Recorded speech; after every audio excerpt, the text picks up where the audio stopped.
मित्रांनो, काम वाचण्याचा नाद एकदा लागला की सदसद विवेक बुद्धी सुद्धा जळून खाक होते.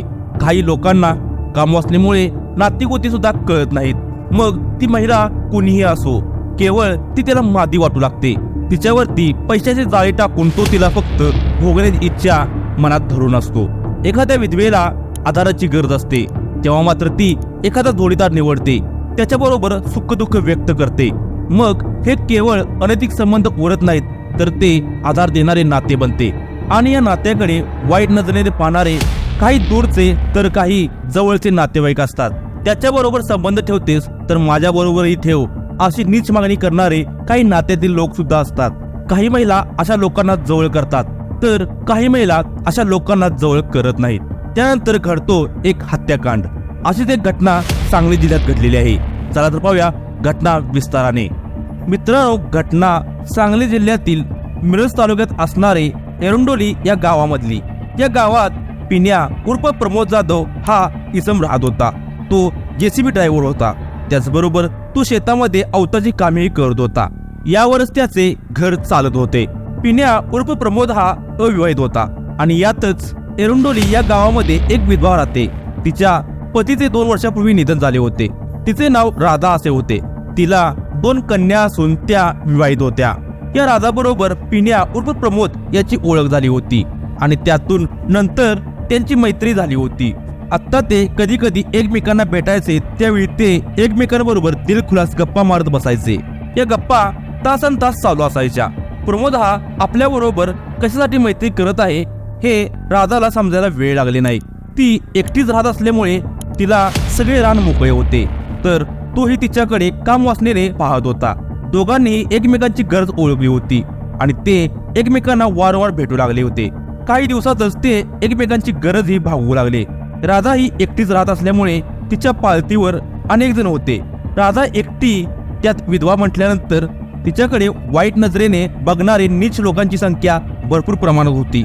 काही वेळ तर नातेसंबंधातील वासनेच्या आहारी गेलेले पुरुष सुद्धा त्या विधवेला आधार देण्याऐवजी तिचा गैरफायदा घेत तिचे लचके तोडण्यासाठी टपून बसलेले असतात. राधावरही धोंडीराम माने हाही टपून बसला होता. तो दूरच्या नात्याने तिचा तीर लागत होता. धोंडीराम हा विवाहित होता, तरीही त्याला राधा हवी होती. तिच्याकडून तो शरीर सुखाची अपेक्षा ठेवून होता, पण राधा त्याला भीक घालत नव्हती. तिने त्याच्याकडे पुरेपूर दुर्लक्ष केले होते. एके दिवशी धोंडीराम माने याने राधाला एकांतात गाठले आणि तिला तो म्हणाला, तू जे सुख प्रमोदला देतेस ते मला पिन दे. तू फक्त माझ्यासोबतच राहा. त्या प्रमोदकडे पैसा अडका नाही, माझ्याकडे तो आहे. तुला हवे ते सुख मीच देऊ शकतो. जवळजवळ त्याने राधाला धमकीच दिली होती. या साऱ्या घटनेची माहिती राधाने त्याचा प्रियकर पिन्या उर्फ प्रमोद यास सांगितली. दिवसामागून दिवस जात होते. राधा आणि प्रमोद हे दोघे पुरेपूर एकमेकांमध्ये गुरफटून गेले होते. त्यामुळे धोंडीराम मनातल्या मनात तळपडत होता. त्यामुळे त्याला त्या दोघांचा खूप राग यायचा. त्याला राधाची ओढ लागली होती, पण ती त्याच्याकडे दुर्लक्ष करत होती. तो तिच्या मागे मागे यायचा, पण ती त्याला दाद देत नव्हती. धोंडीराम हा राधावरती चिडून होता. राधा आपल्याला दाद देत नाही म्हटल्यावर धोंडीराम याने राधा आणि प्रमोद यांच्यावर पाळत ठेवण्यास सुरुवात केली. त्याने मनातून ठरवले होते की प्रमोदला या जगातून घालवावेच लागेल. तू मेल्याशिवाय राधा माझ्याकडे लक्ष देणार नाही.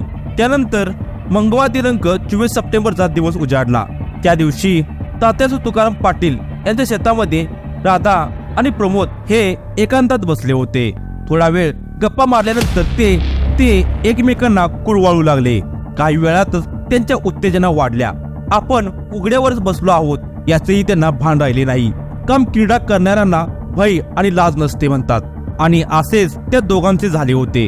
त्यांनी शरीर सुखाचे धडे गिरवायला सुरुवात केली होती. त्या दोघांनी रंगात येऊन एकमेकांचे लचके तोडण्यास सुरुवात केलीच होती.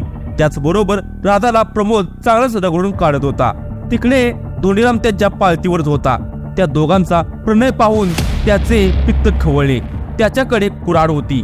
ती कुऱ्हाड घेऊन धोंडीराम धावतच आला आणि क्षणार्धात त्याने पिल्या उर्फ प्रमोद याच्या मानेवरती घाव घातला आणि या घावात पिल्या उर्फ प्रमोद याची अर्धी मान तुटली होती. पण धोंडीराम थांबला नाही. रागाने पिसाटलेल्या धोंडीरामाने पिण्याच्या म्हणजेच प्रमोदच्या छातीवरती घाव घातला.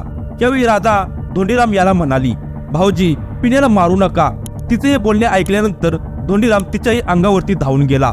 आपला जीव वाचवण्यासाठी राधा पळू लागली. तसा धोंडीराम तिच्या मागे लागला होता. पायात चप्पल असल्यामुळे राधाला जोरात पळता येत नव्हते, म्हणून तिने पायातील चप्पल घटनास्थळी फेकून तिने तिथून पळ काढला. इकडे पिण्या उर्फ प्रमोद, त्याच्या घरचे लोक त्याच्या मोबाईलवरती संपर्क साधत होते. त्याचा फोन बंद लागत होता. त्यानंतर प्रमोदचे घरचे लोक त्याला शोधू लागले. रात्र उलटून गेली तरीही शोध मोहीम चालूच होती. बॅटरीच्या प्रकाशात शोधत असताना प्रमोदच्या घरातील लोकांना तात्यासाहेब तुकाराम पाटील यांच्या शेतामध्ये प्रमोद याचा मृतदेह उतारल्या अवस्थेत आढळून आला. या शोध मोहिमेत गावातील इतरही लोक होते. त्यांनी मिरज ग्रामीण पोलीस ठाण्यात याची माहिती दिली. घटनेची माहिती मिळताच घटनास्थळी पोलीस हजर झाले. पंचांच्या उपस्थितीत पिण्या उर्फ प्रमोद याच्या मृतदेहाचा पंचनामा केला. त्यानंतर मृतदेह विच्छेदनासाठी पाठवण्यात आला. त्यानंतर पोलिसांनी संशयावरून धोंडीराम लक्ष्मण माने, वय वर्ष 42, राहणार एरोंडोली, तालुका मिरज या इसमास ताब्यात घेतले आणि त्याचबरोबर मिरज ग्रामीण पोलीस स्टेशनमध्ये प्रवीण जाधव यांनी फिर्याद नोंदवली होती. संशयित आरोपी धोंडीराम लक्ष्मण माने, वय वर्ष 42 याच्या विरोधात गुन्हा दाखल करण्यात आला. पोलिसांनी धोंडीराम माने याच्याकडे चौकशी केली असता पिण्याचा खून आपण का केला याची माहिती त्याने सविस्तर दिली. पिण्या उर्फ प्रमोद आणि दूरच्या नात्याने लागत असलेल्या भाऊजईशी अर्थात राधाशी त्याचा अनैतिक संबंधाचा खेळ सुरू होता. पण हा खेळ धोंडीराम यालाही खेळायचा होता, परंतु राधा त्याला भीक घालत नव्हती.